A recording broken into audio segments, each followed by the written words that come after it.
Au Burkina Faso, les forêts couvrent environ 6,6 millions d'hectares. La région de l'Est est l'une des principales zones de concentration de ces ressources naturelles. Elle abrite le plus important complexe de parcs nationaux et de réserves de faune du pays, s'étendant jusqu'au Niger et au Bénin pour constituer une entité écologique transfrontalière unique en Afrique.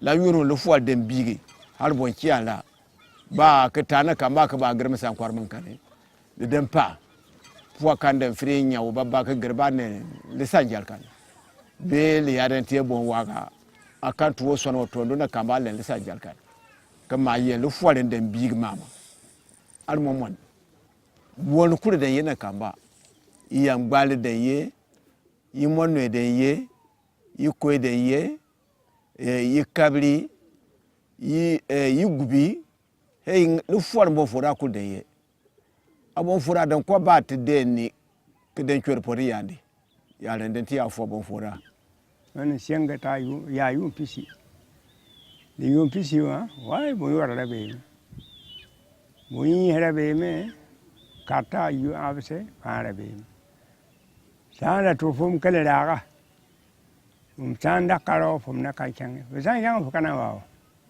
Woman defo. Rakarim. Carabim.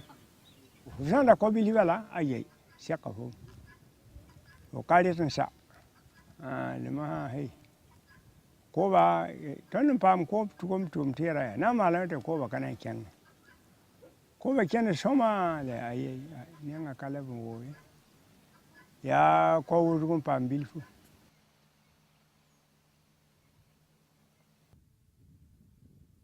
Le Burkina Faso est l'un des principaux producteurs de coton d'Afrique de l'Ouest et cette culture apporte en moyenne plus de 50% des recettes annuelles en devises. Dans la région de l'Est, cette culture s'est particulièrement développée à partir du milieu des années 90.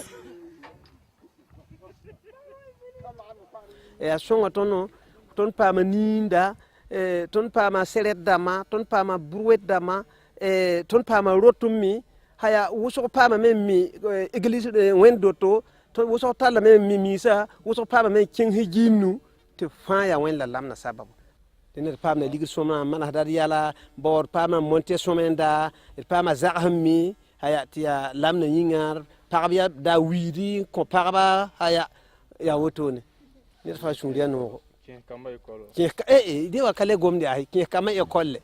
kunkuni chwa nyani mukoma wudoni ko go chere binu bal parce que binu dan frel yunumba ya bla motere aba so ka balo ya motero yunumba ayabla charrette aba so balo ya charrette yunumba ayabla nuluywan yenga ma aba so fonctionnaire donc kunkuni kwa chwa gban lankule binu fré ke yie que fré dad ine que freda tiyandi que fra que kwan bingantari parce que ba que garna yamolon to yonum bale yabe tuwa yan yabe tieni il faut anda garban la lielo ka ba klereli donc dun to kun tuwa gban lankul. Pour la population qui est en majorité rurale, les ressources naturelles sont tous aussi essentielles que la culture du coton. Les sols, l'eau, la végétation, les arbres, les animaux et la biodiversité en général constituent des richesses indispensables à partir desquelles les populations peuvent tirer de quoi cultiver, se nourrir, cuisiner, construire leurs habitations, perpétuer leurs rites et leurs cultures. Si les ressources naturelles se dégradent, c'est tout l'équilibre social et naturel qui est mis en péril. L'introduction de la culture du coton dans la région de l'Est, depuis une dizaine d'années, semble avoir mis à mal cet équilibre et avoir contribué à dégrader les ressources naturelles. Trouver des solutions permettant de fournir des revenus aux populations tout en préservant les ressources naturelles s'avère donc essentiel. La question de la dégradation n'est plus à poser parce que c'est le quotidien des populations. la dégradation des terres. Si vous voyez, tout le sud est peuplé par des populations qui sont venues du nord. Je prends un cas simple. Prenez la province de la Sicile, qui est tout au sud. 60% de la population est migrante, est venue du nord. Ça dit que les autochtones même aujourd'hui sont devenus minoritaires. C'est parce qu'il y a eu problème quelque part. Ce n'est pas simplement lié à l'explosion démographique. Ces gens-là ont quitté des zones pour venir. Parce que les ressources se sont dégradées. Alors que vous savez que pour nos pays qui sont à plus de 80% agricoles, le capital là, c'est la terre. Le problème est donc posé. Comment enrayer la dégradation des ressources naturelles tout en maintenant ou en créant des sources de revenus pour les populations, que ce soit à travers le coton ou grâce à des filières alternatives? Les populations étant les principales concernées par ce problème, leur participation directe et active au débat est indispensable. Ce n'est pourtant pas chose facile. Et ce n'est que rarement que les populations sont directement invitées à la table des négociations. Au début, après les indépendances, on avait un système d'encadrement qui faisait que, en quelque sorte, les populations, il y avait une croix de transmission entre les décisions gouvernementales et les populations qui étaient les encadreurs, les animateurs. Bon, avec tout ce qui s'est passé avec la Banque mondiale, les programmes d'ajustement structurel, cela a été cassé. On a dit qu'il faut responsabiliser les populations. Mais effectivement, on a oublié qu'avant qu'ils ne se responsabilisent, il faut qu'ils aient toute l'information nécessaire. Alors qu'il n'y avait pas cela. Donc, effectivement, comme j'ai appris hier dans la salle, les populations à un moment donné se sont senties abandonnées. Et effectivement, ils ont raison, il y a un fossé, comme vous le dites. On prend des politiques, on prend des cadres législatifs au nom des populations, mais les populations soit les ignorent parce qu'ils n'ont pas eu l'information, ou bien ils ont eu l'information mais ils ne comprennent pas parce que c'est trop compliqué pour eux. On n'est pas descendu à la base pour les expliquer dans des thèmes simples pour qu'ils comprennent.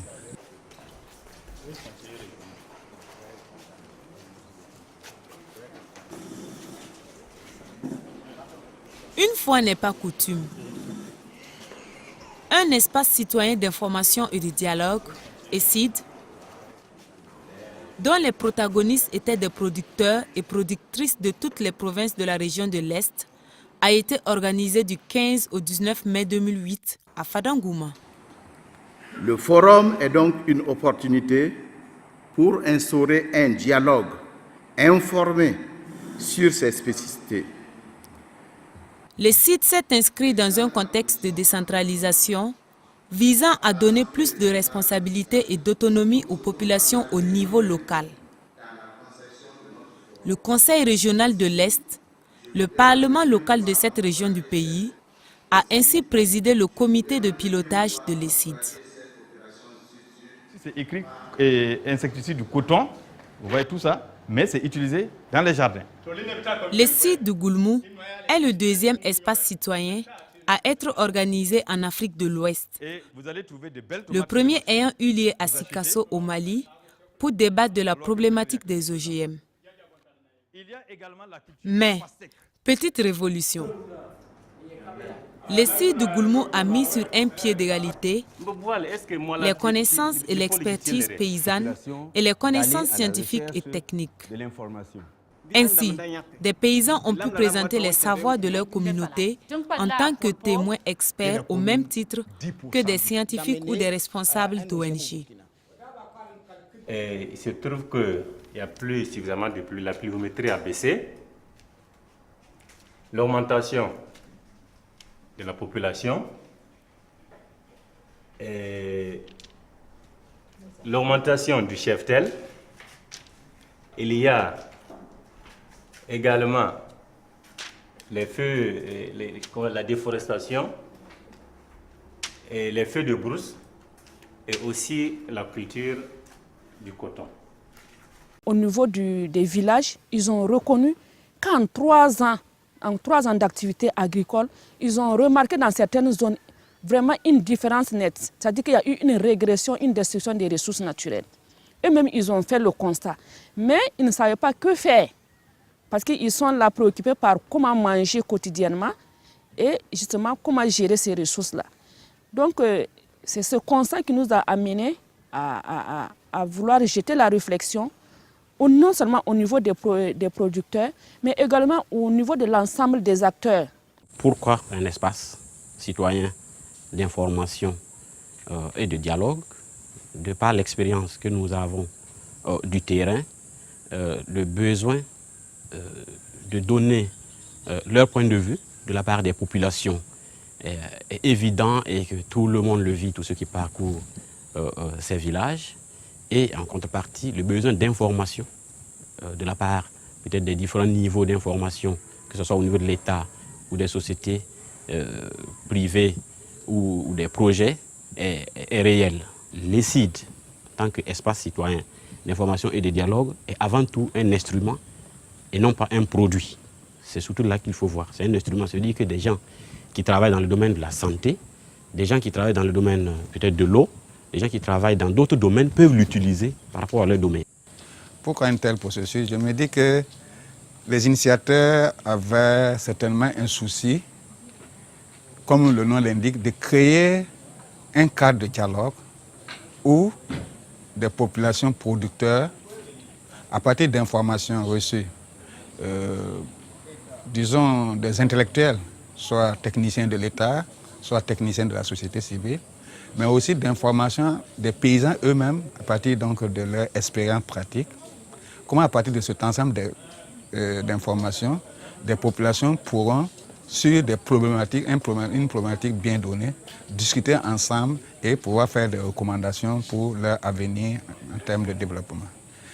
Le deuxième questionnement, c'était cette fois-ci, c'est quelle problématique? Et je pense qu'ils ont bien choisi une problématique qui est un peu d'actualité à l'Est ici, c'est-à-dire la question du rapport entre la culture du coton et la gestion des ressources naturelles, qui pose, comme je le disais tantôt, un problème plus global, c'est-à-dire le problème du rapport entre la question du développement et la question de l'environnement, c'est-à-dire comment il faut développer sans détruire.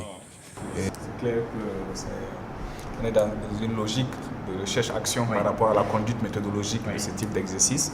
Quand on voit l'évolution qu'il y a eu au niveau méthodologique par rapport à l'ESID de Sikasso, comme on l'a dit, déjà au niveau du thème, Sikasso avait traité un thème où il y avait que deux positions possibles, ceux qui sont pour et ceux qui sont contre.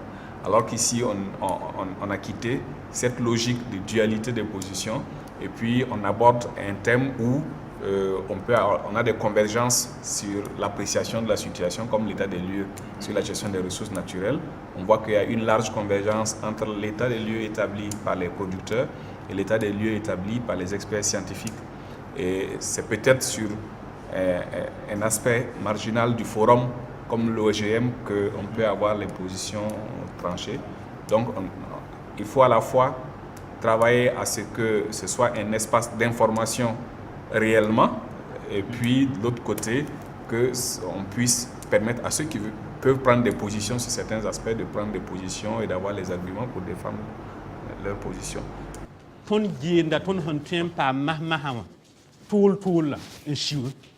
L'organisation mise en place pour la réalisation de l'ESID a permis aux diverses catégories d'acteurs concernés de prendre part à la conception du processus et au débat. À l'issue d'un premier atelier organisé par les ONG, initiatrices du forum, un comité de pilotage a été créé et placé sous la présidence du Conseil régional de l'Est. Les autres membres du comité de pilotage sont les organisations de producteurs de coton, les municipalités, les services techniques étatiques, agriculture, environnement, élevage et les ONG. Le comité de pilotage a désigné en son sein une commission restreinte de travail chargée de l'exécution des activités décidées par le comité. Le travail effectué a abouti à la sélection des témoins experts producteurs venant des villages d'un côté et de l'autre côté des témoins experts issus des milieux de la recherche, des ONG, des organisations paysannes, etc. Un panel de producteurs a été sélectionné selon les critères et une méthode visant l'équilibre selon le sexe, l'âge, l'activité, la zone. Le panel de producteurs a auditionné les témoins experts lors des exposés et des travaux en commission. Il a ensuite formulé des recommandations à l'endroit de l'ensemble de la population de la région, des collectivités territoriales et de l'État. Afin d'obtenir un regard neutre sur la démarche et sa mise en œuvre, un comité d'observateurs externes a été chargé de statuer sur la transparence et l'équité de l'ESID. Il a permis d'obtenir des avis de personnalités nationales et internationales de renom. Enfin, les médias ont été associés en vue d'assurer à l'initiative et aux résultats réalisés un large écho dans la radio locale et la presse nationale. Les 4 thématiques qu'on a retenues, à savoir, premièrement, l'évolution de l'état des ressources naturelles dans la région, après, les impacts de la culture du coton, à savoir les savoirs locaux et les techniques améliorées, enfin la problématique des OGM, ça a été librement, effectivement, convenu ici avec tous les acteurs. Les initiateurs n'avaient pas déjà un contenu. Donc c'est à la suite de cela que tout le travail, une fois que les thématiques ont été identifiées, le deuxième aspect, c'est clair que c'est quels sont les acteurs les plus pertinents à associer. Et c'est là que, au niveau producteur, il fallait savoir comment faire représenter les villages. Tout voyons wantida.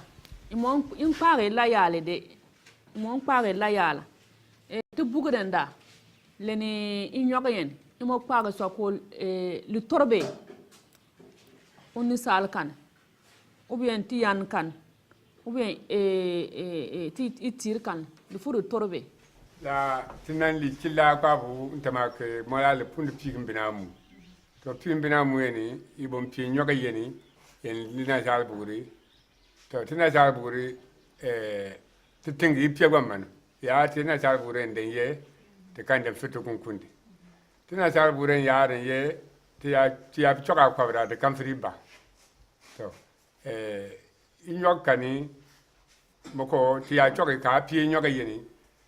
Aya chok kunkungu kal ku ban punna den ba suwa ke uyi an chua kwogu bon foda ba kwa aya ayuana ya shuri bala to ti ata la nyoga yo ku puri te ba le ka bon foda en chi ba kwe me ti ye kali bir le bon chala woni ama to te pande mbo li mo ya ye te pande mo na kan to chun. La démarche que nous avons mise en place est une démarche vraiment participative. Parce que nous avons voulu vraiment donner la parole aux acteurs à la base pour qu'ils puissent vraiment donner leur point de vue sur leur manière de gérer les ressources naturelles et surtout sur l'état actuel des ressources naturelles au niveau des différents villages. Et c'est dans ce cadre effectivement que lorsqu'on arrive dans un village, nous abordons 4 grandes thématiques. D'abord l'état actuel des ressources. Ensuite, nous abordons l'activité principale qui est menée dans le village, la thématique sur les savoirs locaux. Et enfin, nous terminons souvent par le niveau de leur connaissance sur les semences améliorées et puis bon, les OGM. À la fin de l'animation, nous donnons souvent les critères qui vont permettre de faire le choix de l'expert. L'expert, c'est celui qui est lettré, soit en goulmanquement ou en français, et qui participe bien au débat, qui a quand même un niveau de connaissance assez élevé. C'est quelqu'un qui sera capable également pendant tout le forum, de suivre le forum, de prendre des notes et de revenir restituer l'ensemble des informations et des recommandations qui seront prises au forum. On a voulu l'équité au niveau des populations. Je pense que presque toutes les communes de la région sont représentées ici par au moins une personne, ce qui est une très bonne chose. Soit ils sont représentés en tant que panélistes, soit ils sont représentés en tant que paysans experts. Ça veut dire que dans tous les coins de la région de l'Est, les gens apprendront un jour à Fada, les gens se sont réunis pour discuter et qu'ils ont abouti à telle ou telle solution. Je pense que ça, c'est une très bonne chose. J'ai 2 petites anecdotes, parce que tout de suite, j'ai croisé un des témoins experts producteurs qui me disait que ce qui l'a marqué est que nous puissions d'abord les appeler avec le même nom que les scientifiques. Qu'on les appelle témoins experts, et qu'on leur dit de faire un exposé comme les scientifiques. Ça, c'est les producteurs. Un autre aspect, moi j'étais là, je ne dis pas peut-être le nom, mais j'étais dans la salle, je voyais un témoin expert scientifique, un professeur, titre professeur. Il a rempli 2 pages quand le producteur exposait.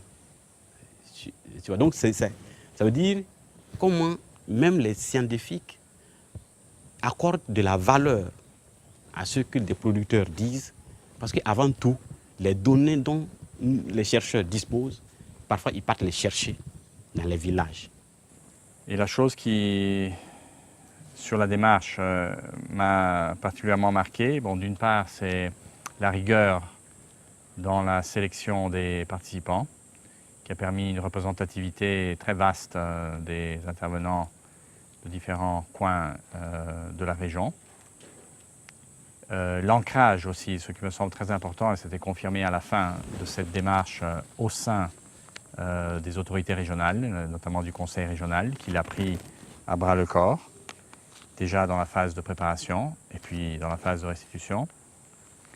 Mais, disons, la partie centrale, disons, de la démarche qui me semble vraiment originale, c'est qu'on n'est pas dans une logique de transmission de l'information, c'est-à-dire dans la logique où il y a un émetteur d'un message et un récepteur auquel on demande docilement d'écouter et de ensuite exécuter des conseils qui lui sont donnés.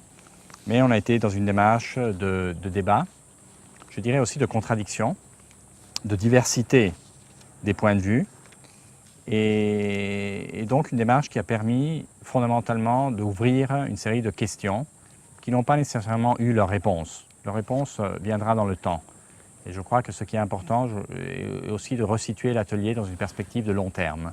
Les 4 thématiques qu'on a retenues, à savoir, premièrement, l'évolution de l'état des ressources naturelles dans la région, après, les impacts de la sculpture du coton, à savoir les savoirs locaux et les techniques améliorées, enfin la problématique des OGM, ça a été librement, effectivement, convenu ici avec tous les acteurs. Les initiateurs n'avaient pas déjà un contenu.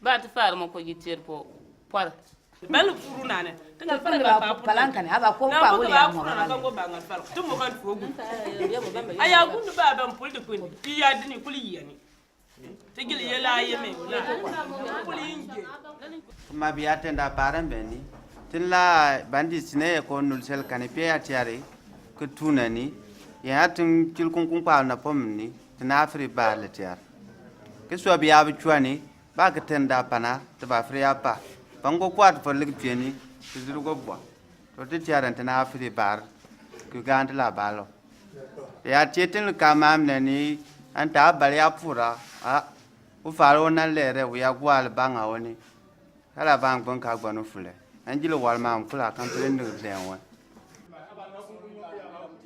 Ce que je voulais dire d'emblée, c'est qu'un pesticide, c'est un poison. D'ailleurs, les paysans appellent le pesticide poison. C'est ça la vraie définition du pesticide. Le pesticide, c'est réellement un poison. C'est un poison pour celui qui l'utilise, pour le paysan qui est en train de pomper, c'est un poison. Pour celui qui va manger après les produits agricoles traités, c'est un poison. Pour l'environnement, c'est un poison. Comme les produits peuvent rentrer par la bouche, par le nez, par la peau, donc c'est pourquoi il faut mettre les tenues qu'il faut pour protéger tout le corps.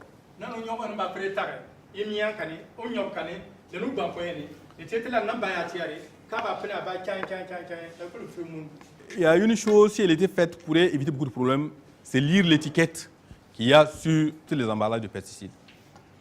L'étiquette dit quelle est la dose qu'il faut utiliser, mais l'étiquette dit aussi s'il y a intoxication, s'il y a maladie, quelles sont les précautions qu'il faut prendre. Et les gens ne lisent pas les étiquettes. Les paysans ne lisent pas les étiquettes. Quand il y a un problème, on amène un malade chez un infirmier, il s'est intoxiqué, il ne lit pas l'étiquette, il commence, il a un truc là, il déclenche ça et il passe à côté. Mais vraiment, c'est important que les gens lisent les étiquettes. Et je vois à ce niveau-là, il faudrait travailler de sorte que les étiquettes soient traduites en langue nationale. Il y a effectivement une réglementation qui donne clairement la liste des produits à l'échelle du SILS, des pays du SILS, la liste des produits autorisés à être utilisés, notamment dans la culture cotonnière. Mais en même temps, ça définit clairement les modalités ou les techniques d'application. Et c'est cette dernière disposition-là, justement, qui souffre sur le terrain. Parce qu'en général, les gens, non seulement ils n'appliquent pas à la bonne dose, mais ils ne prennent pas les précautions minimales pour sauvegarder leur santé. Ça, c'est le premier problème. Le second problème, en plus de ces dispositions, il y a malheureusement des circuits parallèles. C'est exactement comme au niveau des médicaments de la rue. Il y a des circuits parallèles qui font que non seulement il y a des produits prohibés qui entrent dans le pays, mais surtout, il y en a même qui sont périmés, interdits d'application dans les pays européens et qui viennent malheureusement dans nos pays. Et justement, je crois que c'est là où se pose le problème d'encadrement, le problème d'alphabétisation, de sensibilisation même par rapport donc à ces entrants.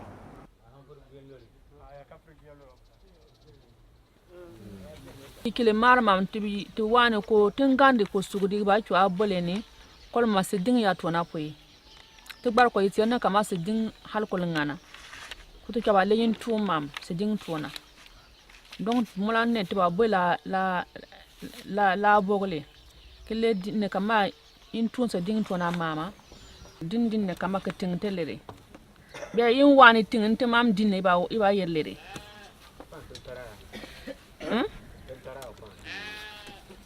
When fu ba ekodi ambe banna hine hala kyo won fi din hala kyo ala unyana una mati jori yambo mambu mfi ko jiyo mambu ji lawali boye ko tinga le pe kuma mu puri yaka ata yim ya po yar kulen lebel mala ben chuan la ala ko ko teba bara nanti jaante fasi Garatie na bindu kutie mo burga la kulkul garatie ayatie ma kamba bogo. Quelle est la part de responsabilité de la culture cotonnière dans ce processus de dynamique des ressources? Alors pour illustrer cela, je montre juste cette image. Ça c'est la situation de Fada en 1989 pardon. Et tout ce qui est noir, c'était des plantes. Tout ce qui est blanc, ce soit un champ ou une concession. C'est là où il n'y a pas de plantes.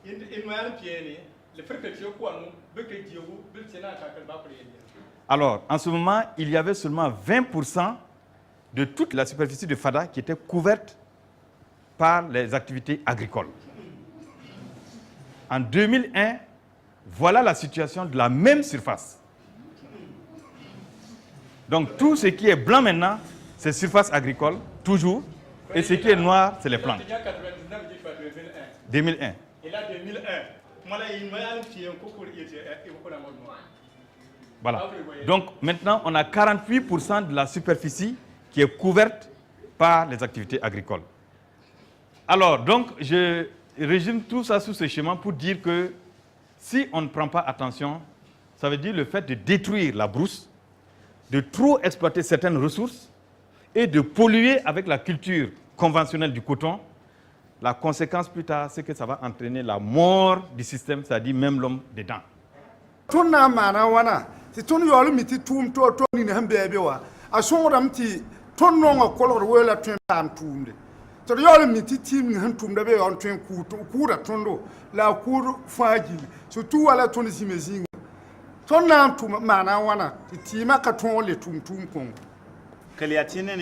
Au niveau de Koudougou, que on croit qu'il emploie Halaya bien en forêt.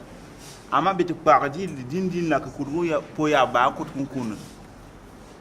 Est-ce que nam ba lo tane ya tiene li yangal au nipo bila fielo po bitin bangpo kelma wan mare pere la ya lmbir pour po ko ba tula. Est-ce que ya tan que au nibien timon ko boaba ya gouvernement song dont datum lamba te bam gi samé te burkina ka den tuning ton tien tume mpa mezar za se kabe te song ton lamba tuma te sakun tum fa yiro yum ki woto han waton kan sene ma sakame ning usine dam zi ha fa zama kana nyara ko luna yirtu kana la tum lamda gouvernement na sakamen ki ratondo. Le coton, jusqu'à preuve de contraire, en tout cas dans la région de Sikasso, constitue aujourd'hui une source de revenus importante, non seulement pour les populations, aussi pour le gouvernement, parce que c'est l'une des principales sources de devises. Et alors, le travail qui a été fait ne consiste pas à exclure le coton. Il s'agit de diminuer au maximum les contraintes et les problèmes de cette filière et aussi de développer des alternatives à travers la diversification d'autres filières et partant d'autres sources de revenus.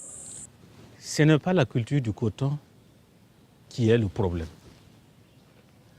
C'est la manière dont on cultive le coton qui est le problème.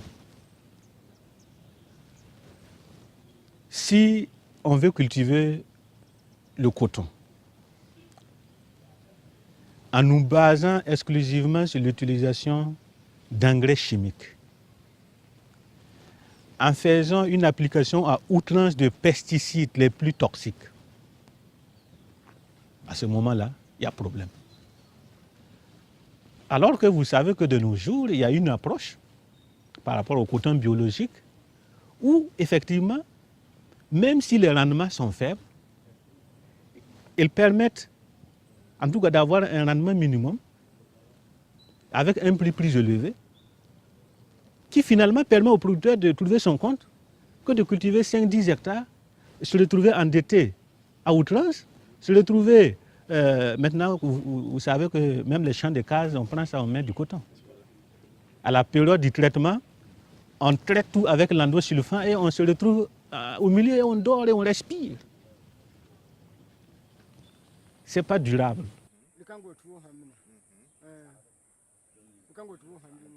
Yanti kunyogo ya paketing ba umoyira kunyogo ya paketinga la go piari ba free ham ketinga bali ajiba hambi libi wa ham bali ka jitale ni kunyogo ya abtien kunyogo biari ya abtien lu jang pa kan jika bi to ku punu jang pa kan ko ku kun pa won tien ya la kala dagre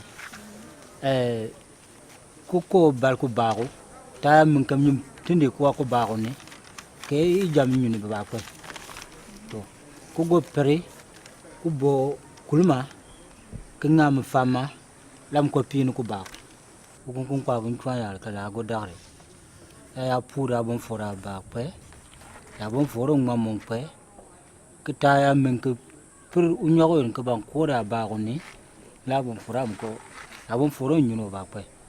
Ouais, laissez-moi nous dire ça. Ici là, c'était les insecticides, tuer les animaux. L'engrais aussi. Ouais. C'est différent. On va ajouter ça aussi. Oui. Il y avait beaucoup de buffles, des lions, des pentates sauvages au niveau de la faune. Donc il y a eu beaucoup de diminution au niveau des choses d'animaux. Ce qui nous reste, ce qu'on rencontre généralement, c'est des lièvres, des singes, bon, et puis des rats voleurs, etc. Bon, il y a au niveau du poisson, il y a eu disparition d'espèces. Bon, ça c'est un nom. Puis bon, le faux capitaine, comme exemple, il n'existe qu'on ne retrouve plus. Bon, on a constaté aussi qu'il y a eu l'augmentation des éléphants.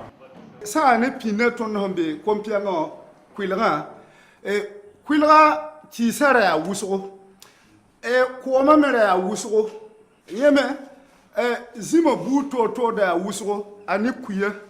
Zima me, a course on mère à Soma. La salle n'est pas ton vibé noir. Si ça les cabé. Et tu es que goye. Comment me a yedame? Et moi, le barrage me pine. Zima yoko me a panga kale woye, koma pontiero zima kuye, panga kale woye. Mola ejam bago barna chema, bago bar chema chema.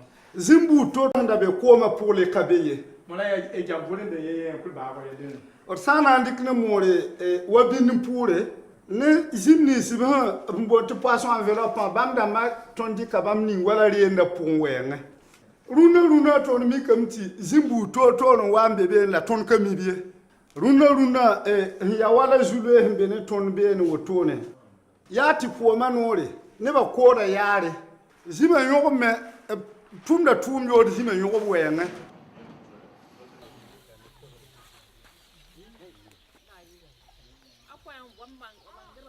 Pise ye ko nan da gbar bale la bale ba yem. Yere nka.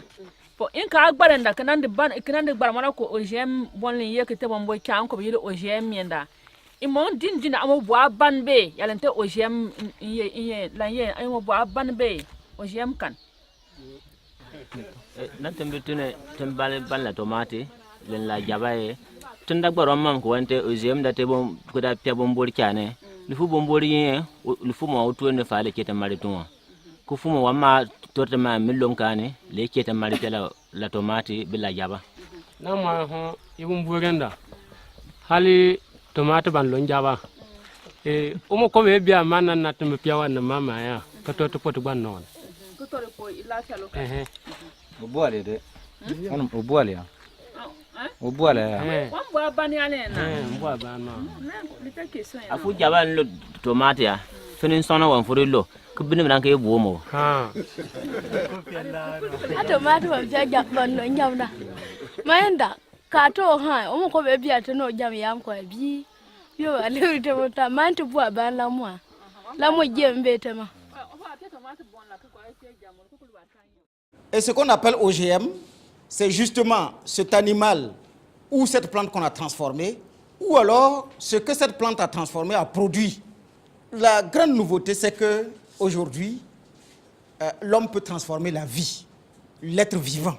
C'est ça qui fait peur. Il peut le transformer comme il veut, de la façon dont le professeur Séré a expliqué. On peut prendre quelque chose dans une plante, mettre dans un animal, on peut prendre quelque chose dans un animal, mettre dans une plante. Ça fait peur. Maintenant, c'est quoi OGM? OGM, c'est une espèce dans laquelle on a introduit un nouveau gène. C'est comme si vous avez un livre et puis vous ajoutez un nouveau mot. Le nouveau mot, ça peut aider le livre. Ça peut rendre le livre plus facile à lire. Mais s'il est mal placé, ça peut aussi rendre la lecture confuse. Ce qu'on va retenir, ce qu'on va appeler OGM, c'est une espèce dans laquelle on a envoyé un nouveau gène. Par rapport à la question, problème spécifique des OGM, là-bas c'était le point, ce qu'on pourrait dire le point chaud. Et là aussi, on a mis particulièrement l'accent sur la notion d'équilibre des points de vue. Et vous voyez que dedans, il y avait la structure comme l'Agence nationale de biosécurité qui campe par rapport au cadre réglementaire. Et ensuite, on a fait tout pour faire venir BBA, dont on sait la position assez favorable aux OGM. Et parallèlement, on a fait venir la coalition de veille OGM qui réclame la prudence par rapport à cela. C'est avant tout un cadre d'information. Il faut que les populations aient des informations par rapport aux deux points de vue qui sont là. Et après, maintenant, qu'ils puissent effectivement dialoguer. Pour le coton BT, ce sont les chercheurs de l'INERA qui ont travaillé avec les Américains pour mettre le coton BT sur notre propre cotonnier. Est-ce que le coton BT permet de résoudre ce problème de la chute des prix? Non. Est-ce que le coton BT permet de résoudre ce problème de plus en plus élevé des engrais? Autant on a des problèmes et on cherche à les résoudre, autant on se donne la possibilité donc d'explorer les solutions qui existent. Donc effectivement, on n'a pas fini de résoudre le problème du coton conventionnel. Et c'est pour essayer de résoudre la question du problème dans son ensemble que l'État s'est intéressé à une autre variété de coton qui peut permettre d'économiser, par exemple, 3 ou 4 traitements. Avec le coton conventionnel, il y avait 6 traitements qu'on fait. Avec le coton conventionnel, le coton OGM, vous ne ferez plus que 3 traitements. Donc c'est déjà un gain de 3 traitements que vous avez. Et je pense que ça participe d'une stratégie d'essai de résolution des problèmes qui se posent à la population par l'État. Est-ce qu'on peut arrêter le processus parce que c'est une décision gouvernementale? Mais il faudra que les producteurs se disent ceci, le gouvernement a décidé de le faire et le gouvernement va le faire.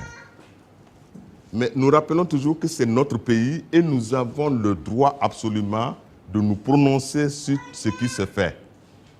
On est là, on a le problème du coton. D'abord, ce n'est pas terminé et l'État se permet de prendre des décisions pour OCM qui va ajouter d'autres problèmes aux producteurs, puisqu'on n'a pas terminé les problèmes du coton. Parce que l'utilisation du coton, ce qu'on nous a dit d'utiliser là, c'est pas ça que les gens sont en train de faire, de mourir un peu partout. Ton ya Adam. Ton ya Adam te bwen. Ton jika ton kami ba fie. Ya bangada ba man ta ton non lebeka. Rik ton ka lebeka. Ton kami bunin menga, ton nga na le marié. Ton na yi ka hada bit ni bazin kan nan tuma. Wa ta za mun wa. Tima kuda me, tima kuda rumsi. Ton ka yi sa woto. Asam na wewo. Ka woto. Ti leba yele ha. Ti lampa lan wata papu hutiem to ai sa woto sen ai be nyer pam lafi tele yel be ya me tika twenki am yelam tilman wana hana am yelam tilman wana. On a eu à discuter des OGM. Le moment où on a senti qu'il n'y avait pas accord, il n'y avait pas harmonie entre les points de vue des experts, notamment des experts scientifiques, a produit un réflexe justement de prise de pouvoir, je dirais, de la part des producteurs et des productrices sur leur propre destin. Il y a eu ce sentiment dans la salle que finalement, il n'y avait pas une solution qui venait du haut, que probablement il n'y aurait pas eu dans le futur une solution qui venait du haut. Et donc, au lieu de produire un sentiment d'abandon, à la limite, ceci a produit un sentiment de fierté et je dirais presque de nécessité de devoir se prendre en main et de devoir se prendre en charge, sans attendre le projet sauveur ou le projet qui dispense des solutions. Donc dans ce sens, je dirais que, avant même de parler d'appropriation, je parlerais vraiment de génération spontanée par les populations, de ceux que par ailleurs ils ont toujours eu, c'est-à-dire la capacité de réfléchir sur leur futur, la capacité de prendre conscience de ce qu'ils font. Ce n'est pas qu'ils ne l'ont pas, c'est probablement qu'elle a été occultée par une manière de construire la relation où on était toujours dans un schéma, d'un côté ceux qui donnent et de l'autre côté ceux qui reçoivent. En sortant, les producteurs étaient obligés de faire leur propre analyse parce qu'il n'y a pas eu un point de vue qui a vraiment dominé l'autre. Et c'est ça aussi l'intérêt. C'est clair qu'effectivement, ils étaient un peu perdus. On sentait effectivement qu'ils étaient embarrassés.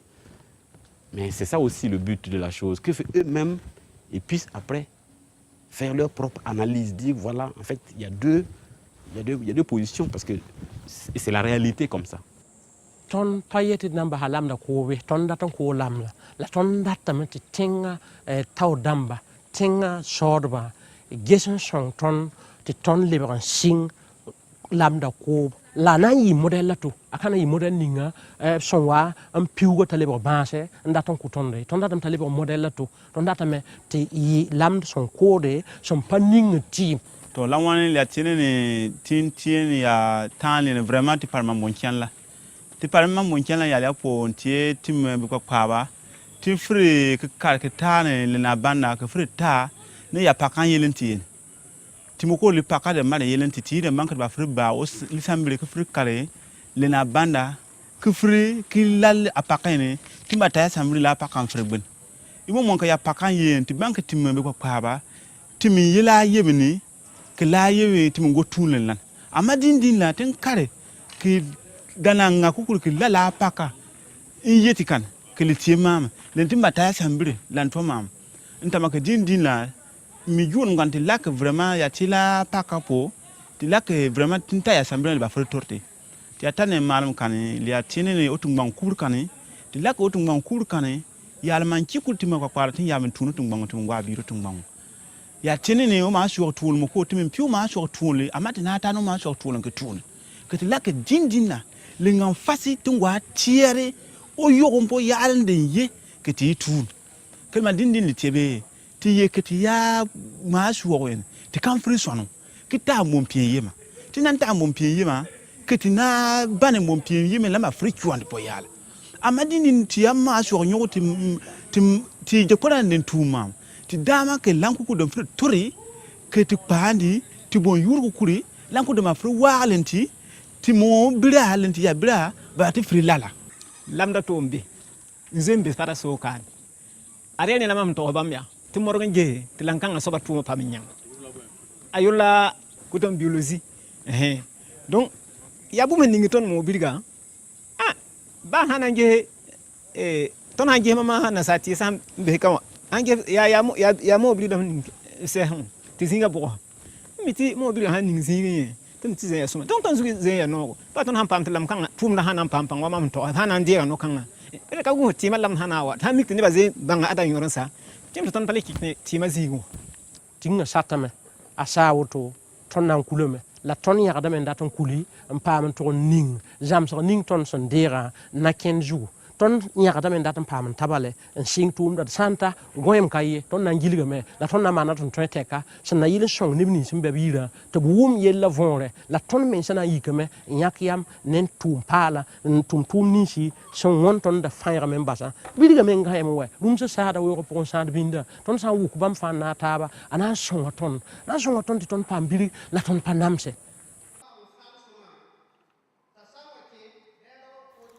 À la fin des travaux de l'ESID, des recommandations ont été formulées par les experts témoins paysans à l'endroit du Conseil régional de l'Est.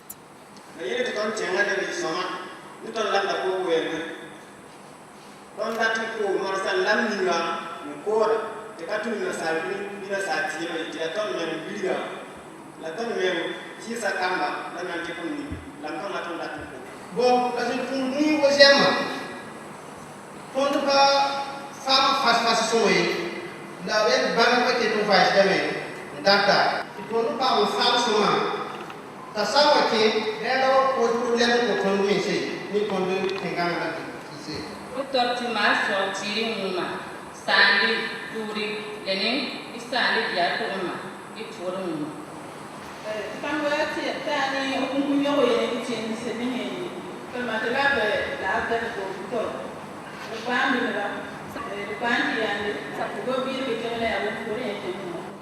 Ce que j'espère, c'est de développer les initiatives comme ça au niveau des pays africains qui ont souvent perdu la culture de la conception à la base, puisqu'on a, depuis les premières années de l'indépendance, en tout cas dans la majeure partie de nos pays, assisté à un parachutage, les décisions qui descendent d'en haut et finalement dans lesquelles les populations à la base qui doivent exécuter ces décisions ne parviennent pas à les lire, ils ne comprennent pas.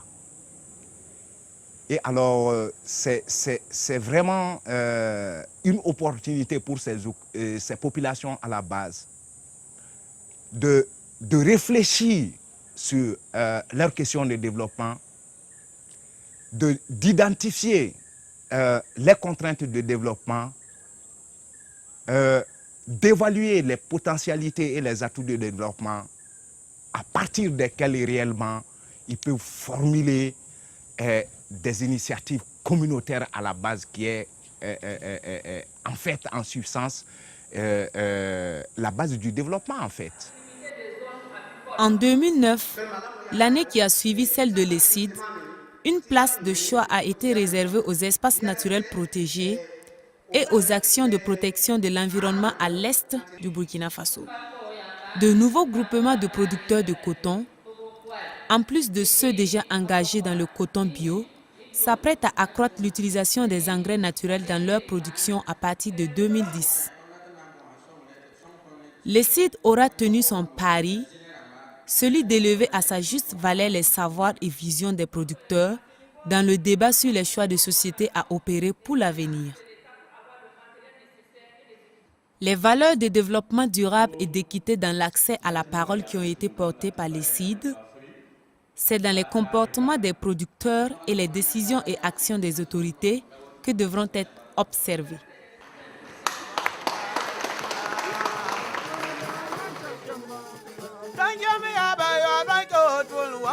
dambina ya waro ya bugwadi gandi ngamone bunda bado negina ya tu abi gesa no mo mane gai ngale burkina wo pa bu go wule mali kele ka mane ngandi burkina wo pa bu nandua kaya bwa ban ngandi ni burkina bia fuari babul ngandi ni pon ma pa ma po babul ngandi ni angerma arlipo babul ngandi ni bobo fuali mpia pianu babul ngandi ni ya jeda ngandi na ya magna ya waro ay dia sio mo ga gwar mambi karena ya si agu mo agu yinjirile te mo yandi go bashani anti kan le lumo ti ya bi permetidi ti kamile mamwanwa e ga ba bwali bwalga milado lumo milado mwanwa kamilado kallo mukina ya bi tunkum tu fuale mola la ngambe